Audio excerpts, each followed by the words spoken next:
হাত খরচের জন্য বউয়ের কাছ থেকে 100 টাকা চাওয়া হচ্ছে। এত কোনো ফকিন্নি কেউ। আমি খালি খালি কই তোরে খয়রাতি ছোট লোক একটা, চাকরি করতে পারস না, বউয়ের টাকায় যে বসে বসে খাস, লজ্জা লাগে না? এই চাকরি না পাস, ভ্যান তো চালাতে পারস, রিকশা তো চালাতে পারস, তাও যদি না পারস তাহলে বাজারে যে সবজি বিক্রি করতি, বাদাম বিক্রি করতি, ঝালমুড়ি বিক্রি করতি, আর যদি তাও না পারস ওই যে কমলাপুর রেল স্টেশন আছে না, ওইখানে যে একটা হাতের করবে একটা আমার আল্লাহ নবীজির নাম 2 টাকা ভিক্ষা দেন এরকম করে যায় খয়াত চাবি, খয়রাত করে অনেক টাকা ইনকাম করতে পারবি, তাও বউয়ের টাকায় পয়সা পয়সা খাস না, লজ্জা করে না? বউয়ের ধারে আবার 100 টাকা চাস, 100 টাকা কোন মুখে চাস? হ্যাঁ দেখছো ভাবি, আমার কথা বিশ্বাস হয়েছে তো? আমি তো মিথ্যা বলি নাই, প্রমাণ পাইছো? খয়রাতি ফকিন্নি ছোট লোক আমি তো আগেই জানি জয় এরকম, এই জন্যই কইছিলাম যে ওরা বিয়েটা করিস না, করিস না, জীবনটা একদম শেষ করে দিছিস আমার ননদটার। জি স্যার। না স্যার, ওই ফাইলটা তো অফিসে আছে। আচ্ছা, আমি আপনাকে গিয়ে দিচ্ছি। ঠিক আছে।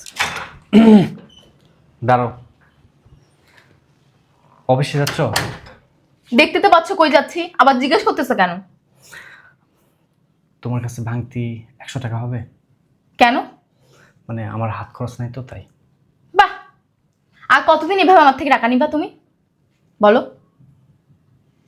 তুমি যে আজকে 2 মাস ধরে বসে আছো, চাকরি খুঁজতে পারতেছো না? বাসায় বসে বসে কি করতেছো? আমি ঘরেও করবো বাহিরে করবো, কি বলো তুমি আমাকে? ভাবোটা কি? লজ্জা শরম কি আছে তোমার? বইয়ের কাছ থেকে নিয়ে হাত খরচ চালাচ্ছ। শোনো, এই নাও ধরো টাকা। আমি তোমাকে বলে দিলাম আজকে গিয়ে চাকরি খুঁজবা, আর জন্য বলা না লাগে। গেলাম আমি।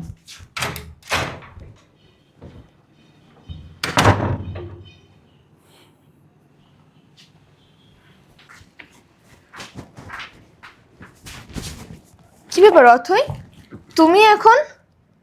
রাত তো প্রায় 10টা বাজে, হঠাৎ এত রাতে কিছু না বলে কয়ে চলে আসলে কোনো সমস্যা? আচ্ছা যাই হোক, আসছো ভালোই করছো, কিন্তু বাসায় কি রান্না বাড়া করে রেখে আসছো? তোমার স্বামী কি খাবে? কচু খাবে। কচু খাবে? কি রান্না বান্না করবো ভাবি? কিচ্ছু ভাল লাগতেছে না আমার। আমি ঘরে করব বাহিরে করব, আমি কি? আমি কি মানুষ না, নাকি আমি যন্ত্রপাতি?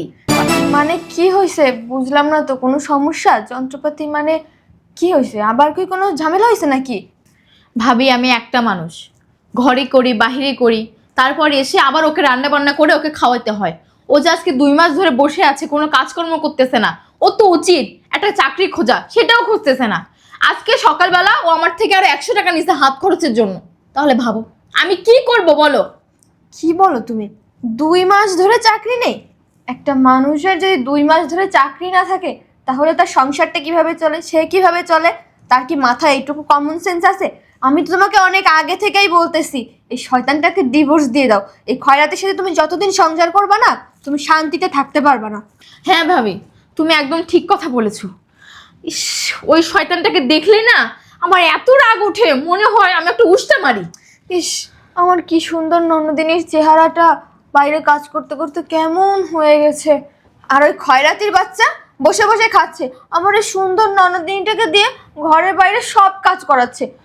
মানে কি আর বলবো, আমার কিছু বলার নেই। তোমার ভাইকে আমি তখন বারবার করে বলেছিলাম যে এই ছেলের সঙ্গে বিয়ে দিও না, বিয়ে দিও না, তোমার বোন কিন্তু ভালো থাকবে না। কে শোনে কার কথা? শুনছিল একবারও আমার কথা? না, এই ছেলে ভালো, এই ছেলের সঙ্গে বিয়ে দিতে হবে। এখন বোঝো ঠেলা। ঠিক আছে, তুমি না টেনশন করো না, হ্যাঁ? আমি তোমার ভাইকে ডাকছি, দেখি ওই শয়তানটা কি বলে। এই কই তুমি? আর এই হইছে আর একজন, আমারে জ্বালায় মারলো। কই শুনতেছো না? আরে এই শয়তানের বাচ্চা, কই গেলি তুই? আরে বাবা, কি হয়েছে? এমন ভাবে ডাকতেছ, পুরো বিল্ডিং কাঁপতেছে তো। কাঁপবে না তা? কাঁপার মতো ঘটনাই তো ঘটছে। তা শুনি কি এমন কাঁপার মতো ঘটনা ঘটছে? কি হয়েছে জানো তুমি? তোমার বোনের যে জামাই খয়রাতিটা 2 মাস ধরে চাকরি নেই, দুইটা মাস ধরে আমার এই সুন্দর ননদিনীটাকে খাটায় খাটায় মারতেছে, জানো তুমি? ওকে দিয়ে চাকরি করাইতেছে, ওর টাকায় চলতেছে। ও বাইরেও কাজ করে, ঘরে এসেও কাজ করে, ওকে রান্না করে খাওয়াইতে হচ্ছে, ওর হাত খরচ চালাইতে হচ্ছে। আমার ননদিনীর মুখটা একবার দেখো, শুকায় একদম আমচুর হয়ে গেছে। কত এভাবে কি সংসার চলে? আমি তোমাকে তখন বারবার বলছিলাম যে খয়রাতিটার সাথে বিয়ে দিও না, দিও না। তোমার বোনটাকে না ও একদম জ্বালায় শেষ করে ফেলবে। আচ্ছা থামো তুমি, কি হয়েছে রে? কয় মাস ধরে চাকরি নাই?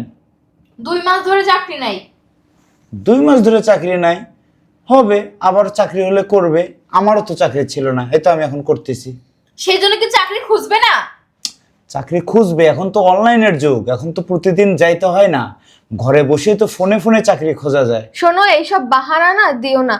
তোমার ওই বোন জামাইকে না আমি খুব ভালো করে চিনি।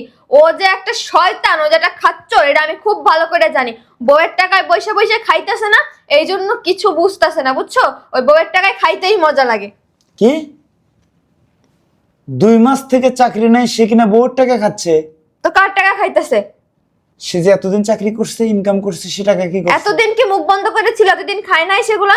এই তুমি চুপ থাকো। এই অথই, তোর স্বামীকে তুই পর্যন্ত কত টাকা দিয়েছিস? 200 টাকা দিছি। কি 200? 200 টাকা? এমন ভাব নিচ্ছে তোর ভাবি, মনে হয় তুই তোর জামাইকে 2 কোটি টাকা দিয়ে ফেলছিস। হয়েছে, তুমি থামো। তোমার আর বাতেলাবাজি করতে হবে না, ঠিক আছে? 200 টাকা কি তোমার কাছে টাকা মনে হয় না? 200 টাকা দিয়ে কত কিছু হয় জানো তুমি? 200 টাকা দিয়ে একদিনের পুরো বাজার খরচ হয়ে যায়। আরে 200 টাকা দিয়ে একদিনের বাজার খরচ হয়? তুমি না আর কথাই বলো না, তোমার সাথে আমার কথা বলতেই ভালো লাগতেছে না। অথই, বুঝছো, আমি না তোমার ভাইকে বিয়ে করে না আর এক বিপদে পড়ছি। তোমার জামাই যেরকম খয়রাতি, এই হয়েছে আর একটা খয়রাতি। মানে দুইজনে মিলছে বলো, খয়রাতিতে।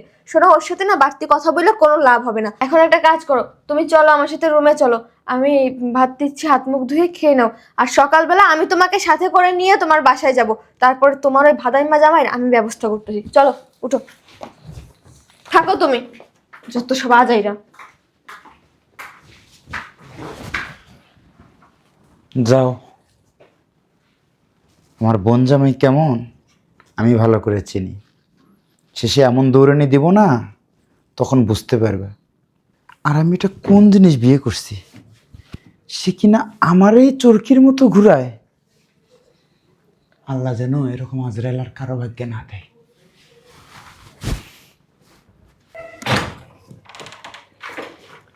কই রে ওই খয়রাতির বাচ্চা? ফকিন্নির বাচ্চা কই? এই খয়রাতি, কই তুই? আমার ননদরে দিয়ে ঘরের কাজ বাইরের কাজ সব করানো না, আজকে তোর একদিন কি আমার একদিন। এই কই রে এই ছোট লোক? বুঝলাম না, কই গেছে এটা? কালকে রাতে বাসায় আসোনি কেন? কোথায় ছিলা? তোমাকে বলবো কেন? আরে বাবা, আমি তোমার হাজবেন্ড হিসেবে আমি তোমাকে জিজ্ঞেস করতে পারি না কোথায় ছিলা? ছিলাম ভাই ভাবির বাসায়। ও আচ্ছা আচ্ছা, শোনো, তোমার কাছে কি 100 টাকা হবে? কি? বললাম তোমার কাছে কি 100 টাকা হবে? আমার হাত খরচ নাই তো, তাই। কি হয়েছে? হাত খরচ? হাত খরচের জন্য বউয়ের কাছ থেকে 100 টাকা চাওয়া হচ্ছে? এত বড় ফকিন্নি কে? আমি খালি খালি কই তোরে খয়রাতি, ছোট লোক একটা, চাকরি করতে পারস না, বউয়ের টাকায় যে বসে বসে খাস, লজ্জা লাগে না? এই চাকরি না পাস, ভ্যান তো চালাতে পারস, রিকশা তো চালাতে পারস, তাও যদি না পারস, তাহলে বাজারে যে সবজি বিক্রি করতি, বাদাম বিক্রি করতি, ঝালমুড়ি বিক্রি করতি, আর যদি তাও না পারস, ওই যে কমলাপুর রেল স্টেশন আছে না, ওইখানে যে একটা হাতের মুখ করবে, একটা মুখ, আমার আল্লাহ নবীজির নাম 2 টাকা ভিক্ষা দেন, এরকম করে যায় খয়রাত চাবি, খয়রাত করে অনেক টাকা ইনকাম করতে পারবি, তাও বউয়ের টাকায় পয়সা পয়সা খাস না, লজ্জা করে না? বউয়ের ধারে আবার 100 টাকা চাস, 100 টাকা কোন মুখে চাস? হ্যাঁ, দেখছো ভাবি, আমার কথা বিশ্বাস হয়েছে তো? আমি তো মিথ্যা বলি নাই, প্রমাণ পাইছো? খয়রাতি ফকিন্নি ছোট লোক, আমি তো আগেই জানি তো এরকম, এই জন্যই কইছিলাম যে ওরা বিয়েটা করিস না, জীবনটা একদম শেষ করে দিছিস আমার ননদটার। হয়েছে আপনার বলা? এত বড় সাহস! চুপ, একদম চুপ। আচ্ছা, আমার দিকে তাকাও। তুমি আমাকে কয় টাকা দিছো? 200। 200 টাকা দিছো, রাইট। গত মাসে দিছিল 100 টাকা, আর পরশুদিন 100 টাকা দিছো। পরশুদিন না, কালকে। হ্যাঁ, কালকে দিছো 100 টাকা। হ্যাঁ, তো কি হয়েছে?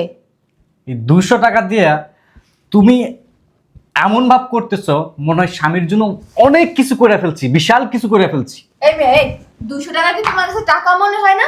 হ্যাঁ, 200 টাকার মূল্যায়ন করতে জানো না? এক সময় নাকি চাকরি করতা, তো চাকরি করে বসো না, এক একটা টাকার মূল্য কি? তুমি 200 টাকার টাকা মনে এমন ভাব একটা ধরতেছে, মনে হচ্ছে কি কোটিপতি, ওর চারপাশে টাকা উড়ে বেড়ায় সারাদিন। আমি আপনার সাথে কথা বলতে চাই না, আপনি তো বাইরে। কেন কথা বলতে চাও না? এখন তো কথা বলতে চাও না, আমার সাথে কথা বলার মতো তোমার তো কোনো মুখ নাই। কোন মুখে আমার সাথে বেশি কথা বলেন আপনি, চুপচাপ থাকবেন। একটা যদি কথা বলেন আমি কিন্তু আপনাকে ছাড় দিব না। বুঝলাম না তুমি ভাবের গায়ে হাত দিলে কেন? চুপ। বুঝলাম না তোমার। বলছি না বসে থাকেন, চুপচাপ বসে থাকবেন। এই তোর সাথে আমার বিয়ে হয়েছে কতদিন হলো? 2 বছর। আর আমার চাকরি কতদিন ধরে নাই? 2 মাস। 2 মাস। এই 2টা মাসে তুই আমাকে মাত্র 200 টাকা হাত খরচ হিসাবে দিছিস। এই 200 টাকা হাত খরচ হিসাবে দিয়া তোর ভাই ভাবির কাছে যাই এমন ভাবে বিষয়টা উপস্থাপন করছিস জানো তুই আমার জন্য বিশাল কিছু করে ফেলছিস। মানে বলবে না তো কি করবে? বলবে না? তুমি এই জামাই হয়ে ওর খরচ চালাইতে পারো না, ওর উল্টো তোমার খরচ চালানো লাগে, তাহলে বলবে না? চুপ। আপনাকে আমি খুব ভালো করে চিনি। তুমি বাড়াবাড়ি করছো। বাড়াবাড়ি আমি করতেছি? খয়রাতির বাচ্চা, চুপচাপ থাকবেন, একটাও কথা বলবেন না। 200 টাকা দিয়ে তুই এমন ভাবে উপস্থাপন করছিস, তাই না? বিশাল কিছু করছিস, বিশ্ব জয় করে ফেলছিস আমার জন্য। আর আমাদের এই বিয়ের 2টা বছরের মধ্যে তুই আমার কাছে যখন যেটা চাইছিস তোর সামনে আমি সেটা হাজির করে দিছি। হ্যাঁ, সেটা তোমার দায়িত্ব ছিল, তাই দিছো। বলছি না আপনার সাথে আমি কথা বলতে চাই না? এই যে দামি দামি ড্রেস পরে আছিস, গহনা পরে আছিস, সব কিছু কিন্তু আমার টাকায়। এই 2টা বছরে আমি তোর জন্য 15 লক্ষ টাকা ব্যয় করছি। কই আমি একটা বারও তোকে খোটা দিছি? একটা বারও বলছি যে তোর জন্য আমি অন্য কিছু করে ফেলছি? এগুলো বলি না। বিয়ে তুমি করছো, দিবে কি পাড়ার লোকে? আপনি না মানে অতিরিক্ত কথা বলেন। বলছি না আপনি বাইরের মানুষ, আপনার সাথে কথা বলতে চাই না। দেখছস তোর জামাইয়ের সাহসটা? দেখছস আমার গায়ে হাত দেয়, কয় কিনা আমি নাকি বাইরের মানুষ। শোন, তুই যে এই 200 টাকা আমার জন্য ব্যয় কইরা, আর এই 2টা মাসে তুই বাজার করছিস 1700 টাকা, একদিন করছিস 700 টাকা, আর একদিন করছিস 1000 টাকা। এই 1700 টাকা বাজার করে 200 টাকা আমার হাত খরচ দিয়া তুই যে এমন ভাব করতেছিস যেটা আসলে বলার মধ্যে পড়ে না। আসলে এগুলো না হিংসা, হিংসা থাকা এরকম হয়। তুমি না অনেক বেশি কথা বলো, জানো তুমি? তাই আমি বেশি কথা বলি? হ। শোন খয়রাতি, তুই যেহেতু মনে করতেছিস স্বামীর জন্য অনেক কিছু করে ফেলছিস, স্বামীর চাকরি নাই, স্বামী বেকার, তাহলে আমার সাথে না থাকার আর দরকার নেই। আমিও আর তোর সাথে থাকতে চাই না। এই স্বামী স্ত্রীর সম্পর্ক কি?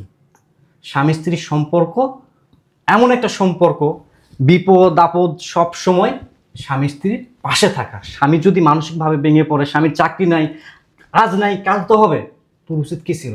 স্বামীকে সাপোর্ট দেওয়া।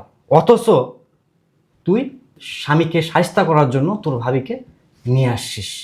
আমি তো এতেই বুঝতে পারছি তুই আমাকে কতটা ভালোবাসিস। আজকে আমি তোর সামনে আছি বিদায় তুই বুঝতেছিস না স্বামীর কদরটা কি। যখন আমি থাকবো না তখন বুঝতে পারবি যে স্বামী না থাকার যন্ত্রণাটা আসলে কি। ঠিক আছে, যা তোর ভাবিকে সাথে নিয়ে বাইরের বাসায় চলে যা, আমি তোকে ডিভোর্স দিব। মগের মূল্যক নাকি কইলা ডিভোর্স হয়ে গেল? হ্যাঁ, এটাও স্বামীর বাসা না, এটাও শ্বশুর বাড়ি। ওই শ্বশুর বাড়ি রেখে কেন যাবে? ডিভোর্সটা হচ্ছে কেন জানেন? শুধুমাত্র আপনার কারণে। আমি খুব ভালো করেই জানি আপনি সব সময় ওর কানে বিষ ঢালেন। হক কইছো তোমারে? আপনি তো ভাইয়ের সাথেও খারাপ ব্যবহার করেন। ভাই ভালো মানুষ। তোর জামাই কিন্তু এখন অতিরিক্ত করতেছে। আমি কিন্তু চলে যাবো এখন তোর বাসা দিয়ে। যান, আপনাকে কে বলছে এখানে থাকতে? কি হলো, যা। থাকতে আসি নাই আমি তোমার বাসায়। তাহলে যান, আপনার ননদকে নিয়ে আমার বাসা থেকে চলে ও যান। কোথায় যাবে? ও কোথাও যাবে না। আর বয় তো ও এইখানেই থাকবে, ও স্বামীর বাসায় ও শ্বশুর বাড়িতে থাকবে। আর তুই তুই থাকতো তুই, আমি পরে আবার আসবো না। হ্যাঁ, তুই থাক। কি হলো, যাও। না আমি কোথাও যাব না। বললাম না আমি তোমাকে ডিভোর্স দিব। আরে যাস না কেন, যা। শোনো আমার ভুল হয়ে গেছে, আমি আসলে ওইভাবে ভাবি, তাই তোমাকে কি আমাকে মাফ করে দাও। মাপ?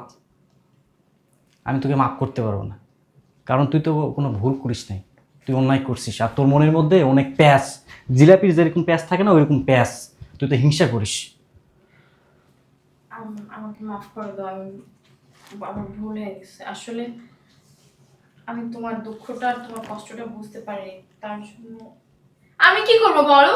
আমি ঘরেও কাজ করি, বাইরেও কাজ করি, আমার তো ক্লান্ত লাগে। আর সেই রাগটাই আমি তোমার উপর দেখাইছি। তুমিও বসে থাকো, 2 মাস ধরে চাকরি নাই। শয়তানের বাচ্চা, তুই কি ভেবেছিস আমি বসে বসে মানে লুডো খেলি বাসায়?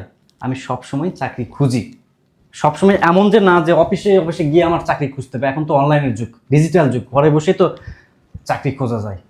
শোন, আজকের পর থেকে আমি আর তোর সাথে একই রুমে থাকবো না। তুই আলাদা থাকবি, আমি আলাদা থাকবো। বললেই হলো, আমার ভুল হয়ে গেছে, আমাকে তুমি মাফ করে দাও। বললাম না মাফ করতে পারবো না। শোনো না, আমার সত্যি ভুল হয়ে গেছে, তুমি আমাকে মাফ করে দাও। আসো না, আমার ভুল হয়ে গেছে, তুমি আমাকে মাফ করে দাও। আসো। ওরে বাবা রে বাবা, কি গরম এসি ছাড়ো, কেমনে গরমের ভিতরে বসে রয়েছে এসি মেসি না ছাইরে। কি হয়েছে, এত হাঁপাচ্ছ কেন? আমার বোন জামাই দৌড়ানি দিছে নাকি? তুমি না অতিরিক্ত কথা বলো, তোমার বোন জামাই দৌড়ানি দিব কা? এমনি বাইরে অনেক গরম তো তাই। হ্যাঁ, তোমার বোন জামাই ভালো, অনেক ভালো। ভালো না? হ্যাঁ। খুব ভালো, সেটা তো বুঝতেই পারলাম। কি বলতেছো একা একা? না কিছু না। আমার বোন কোথায়? তোমার বোন আর কোথায় থাকবে? যেখানে থাকার কথা সেইখানে, ওর বাড়িতে, ওর শ্বশুর বাড়িতে। কি সুন্দর দুইজনের মিট মীমাংসা করে দিয়ে আসলাম। দেখছো আমি না গেলে কি এগুলো হয়তো? দুইজনের মিল করে দিয়ে আইছি, একদম সবকিছু মিউচুয়াল করে দিয়ে আসছি। তুমি গেলে তো শিখতে পারতে না। আমি বললে নাই পারছি। হ্যাঁ, খুব ভালো কাম করে দিছো। আমি তো জানি তুমি যেখানে যাবে না খুব সুন্দর একটা মিউচুয়াল করে আসবে, সেই বিশ্বাস আমার আছে। বুঝলাম না, তুমি কি আমার টিটকারি করতেছো? না, তুমি আমার বউ না, আমি তোমার টিটকিরি। আমি তো মানে খুব ভালো করে চিনি। একটা ভালো লাগে না আমার।